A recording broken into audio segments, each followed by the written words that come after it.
बच्चों, आज कक्षा 12 हिंदी में फिर आइए हम लोग चल रहे हैं मैथिली शरण गुप्त द्वारा विरचित साकेत महाकाव्य के गीत खंड की ओर। आज दूसरा पद्य है। कल हम लोग गीत का पहला खंड पढ़ चुके हैं, आज दूसरा उसका पद्य खंड है। देखिए, शिशिर न फिर गिर वन में, जितना मांगे पतझड़ दूंगी मैं इस निस्नंदन में, कितना कंपन तुझे चाहिए ले मेरे स्तन में। सखी कह रही पांडुरता का क्या है भाव आनंद में, वीर जमा दे नैन नीर तू मानस भाजन में, तो मोती सा मैं खींचना रखूं उसको मन में। हंसी गई रोबिन सकूं मैं अपने इस जीवन में, तो उत्कंठा है देखूं क्या हो भाव भुवन में। लक्ष्मण वनवासी जीवन व्यतीत कर रहे हैं, उर्मिला अयोध्या में बिरहणी का जीवन व्यतीत कर रही है। पहले खंड में शरद ऋतु का वर्णन था। शरद ऋतु के आगमन के लिए उर्मिला जो है वो उसका स्वागत कर रही हैं।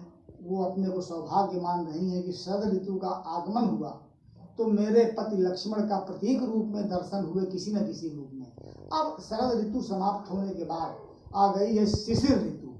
आप जानते हैं शिशिर ऋतु वो होती है जिसमें भीषण विकराल ठंडक पड़ती है, सब कुछ बिल्कुल बर्फमय हो जाता है।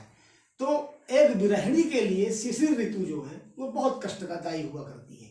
तो उर्मिला शिशिर से कहती है, पूरे पद्य में मानवीकरण अलंकार का प्रयोग किया गया है। कहती है उर्मिला शिशिर से कि शिशिर न फिर गिर वन में। शिशिर को मना कर रही है, रोक रही है कि ऐ शिशिर ऋतु, तू गिर माने पहाड़ों में, वन माने जंगल में, ना फिर मत घूम, मत जा वहां। शिशिर ऋतु तू जंगल और पहाड़ों में न जा। जितना मांगे पतझड़ दूंगी, तू जितना मुझसे मांगेगी मैं उतना पतझड़ अपने शरीर से दे दूंगी। क्या मतलब होता है? मतलब यह है कि शिशिर ऋतु में पेड़ों की पत्तियां पीली पड़ जाती हैं, पीली पड़ करके वो गिरने लगती हैं, अर्थात पतझड़ आ जाता है शिशिर ऋतु में। पीलापन और पत्तों का गिरना ये शिशिर ऋतु की विशेषता होती है। और जंगल में पहाड़ बहुत होते हैं, तो पहाड़ों में पहाड़ बहुत होते हैं। तो शिशिर ऋतु को कहती है कि तू जंगल और पहाड़ों में पेड़ों के पास क्यों जा रही है? तो उसको पतझड़ की जरूरत है अगर, तो मत जा वहां। फिर जितना मांगे, जितना तू मांगेगी पतझड़ दूंगी मैं, पतझड़ दे दूंगी तुझको मैं इस निज नंदन में, अपने इस नंदन माने बगीचा, अपने इस शरीर रूपी बगीचा से जितना तू मुझसे मांगेगी मैं उतना पतझड़ तुझको दे दूंगी। बच्चों, नंदन एक शब्द आया है। नंदन को आप समझ लीजिए नंदन क्या है। नंदन को वैसे अंग्रेजी में ईडन गार्डन कहते हैं। ईडन गार्डन आप लोग सुना करते हैं। ईडन गार्डन जो है वो कलकत्ता में है, जहाँ पर क्रिकेट मैच हुआ करता है। ईडन गार्डन इसी के नाम पर। नंदन है कहाँ? एक बगीचा है। नंदन जो है एक बगीचा है, लेकिन ये पृथ्वी पर नहीं है।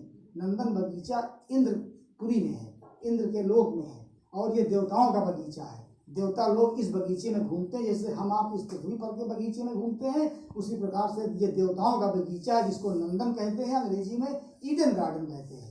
तो उर्मिला कहती है मेरे शरीर रूपी नंदन वन में, नंदन बगीचे में जितना तुझको पतझड़ की जरूरत हो आजा, और पतझड़ जितना मांगेगी उतना पतझड़ मैं शरीर रूपी, रूपक अलंकार है, शरीर रूपी नंदन से मैं तुझको पतझड़ दे दूंगी। तू जंगल और पहाड़ों पर पतझड़ के लिए मत जा।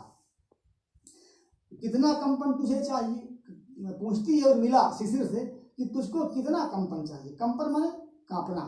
शिशिर ऋतु में लोगों के शरीर ठंडी की वजह से कांपा करते हैं, बहुत ठंडक रहती है।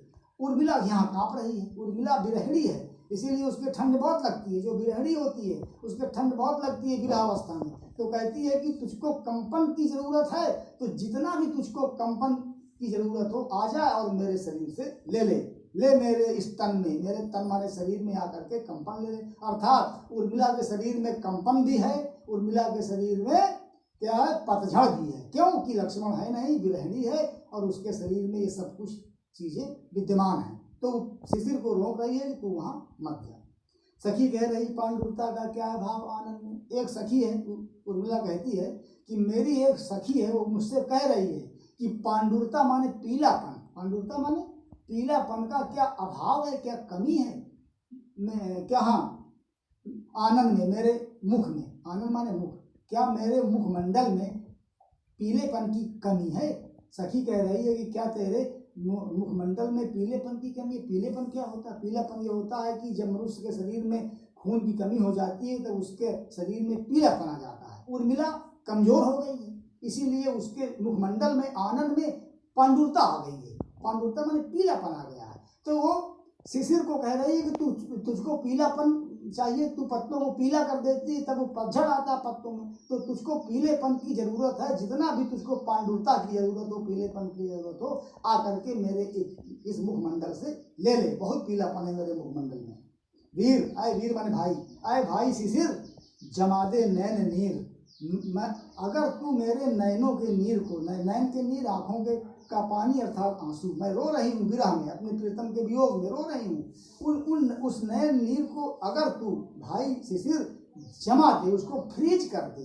क्या आंसू अगर जो आंखों से निकलते हैं बूंद के रूप में, अगर वो जम जाए, फ्रीज कर हो जाए, तो क्या हो जाएंगे? मोती बन जाएंगे। मोती और आंसू मैंने बताया था एक दिन, ओस की बूंद और मोती और आंसू ये सब एक तरह के होते हैं। अगर आंसू को जमा दिया जाए, बर्फ बन जाए वो, तो वो क्या बन जाएंगे? मोती। तो कहती है उर्मिला कि अरे भाई शिशिर, तू मेरे नयनों के नीर के अर्थात आंसुओं को तू अगर मेरे मानस भाजन में जमा दे। मानस भाजन माने हृदय रूपी भाजन, माने पात्र में, बर्तन में, हृदय रूपी बर्तन में जो मैं रो रही हूँ, उन आंसुओं को बाहर न निकलने पाए और मेरे हृदय के अंदर ही वो अगर जम जाए, तो मोती सा मैं अकिंचना रखूँ उसको मन में, तो मोती के समान मैं अकिंचना, मैं निर्धन, मैं दीनहीन। अकिंचना माने दीनहीन या निर्धन को कहता अकिंचना कहते हैं। मैं उसको मोती के समान अपने मन में संजो करके रख लूंगी। किनको? आंसू जो जम जाएंगे तो मेरे हृदय रूपी पात्र में, हृदय रूपी बर्तन में मोती के समान जम जाएंगे, मैं उनको अपने मन के अंदर रख लूंगी। हंसी गई रो भी न सकूं, मेरी हंसी चली गई, लक्ष्मण चले गए हैं, मेरी हंसी चली गई, रो भी न सकूं मैं, अब मैं रो भी नहीं सकती हूँ। क्यों?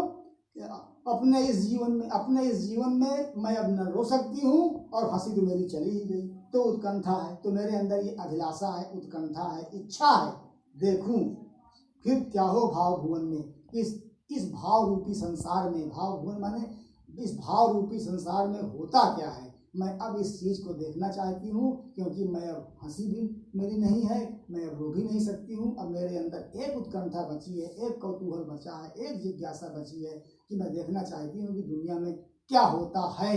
तो ऐ भाई शिशिर, तू मेरे इन आंसू रूपी मोतियों को जमा करके मेरे हृदय रूपी पात्र में रख दे, और मैं अपने जीवन में इन सब चीज़ों को देखना चाहती हूँ। इसीलिए तुझको पर्वत में और जंगल में जाने की आवश्यकता नहीं है, तुझको सब कुछ मेरे शरीर के अंदर ही मिल जाएगा जिसकी तुझे आवश्यकता है। बच्चों, इसकी व्याख्या लिख लीजिएगा, भेज दीजिएगा मेरे पास।